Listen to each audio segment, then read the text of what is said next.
മുഖ്യമന്ത്രി V D സതീശനെതിരെ വീണ്ടും പരസ്യ വിമർശനവുമായി കോൺഗ്രസ് വക്താവ് വി.ആർ. അനൂപ്. യൂട്യൂബർ ഷാജൻ സ്കറിയ മുഖ്യമന്ത്രി വി ഡി സതീശനെ ഓഫീസിലെത്തി കണ്ടതിലാണ് വിമർശനം. മുസ്ലിം വിദ്വേഷം പ്രചരിപ്പിക്കുന്ന ഷാജൻ സ്കറിയയ്ക്ക് എളുപ്പത്തിൽ മുഖ്യമന്ത്രിയുടെ ഓഫീസിൽ കയറി ചെല്ലാൻ കഴിയുന്നത് സങ്കടകരമാണെന്ന് വി.ആർ. അനൂപ് ഫേസ്ബുക്കിൽ കുറിച്ചു. വി ഡി സതീശൻ മുഖ്യമന്ത്രിയായി ചുമതലയേറ്റതു മുതൽ വി.ആർ. അനൂപ് പരസ്യമായി വി ഡി സതീശനെ വിമർശിക്കുന്നുണ്ട്. വി ഡി സതീശൻ സത്യപ്രതിജ്ഞാ ചടങ്ങിൽ ജാതിപ്പേര് ഉപയോഗിച്ചതു മുതൽ തുടങ്ങിയതാണ് ഈ പരസ്യമായ വിമർശനം. ഇപ്പോൾ യൂട്യൂബർ ഷാജൻ സ്കറിയ മുഖ്യമന്ത്രിയെ സന്ദർശിച്ചതിലാണ് പുതിയ വിമർശനം.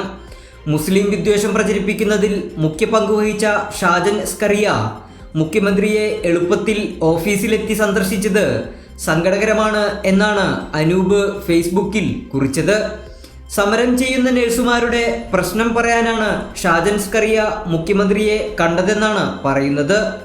എന്നാൽ നഴ്സുമാരുടെ പ്രശ്നം പരിഹരിക്കാൻ സർക്കാരിന് ഇടനിലക്കാരൻ്റെ ആവശ്യമില്ലെന്നും അനൂപ് ഫേസ്ബുക്കിൽ കുറിച്ചു. ഇത്തരം സംഭവങ്ങൾ സമൂഹത്തിന് തെറ്റായ സന്ദേശം നൽകുമെന്നും വി.ആർ. അനൂപ് പറഞ്ഞു. കൈരളി ന്യൂസ്, തൃശൂർ.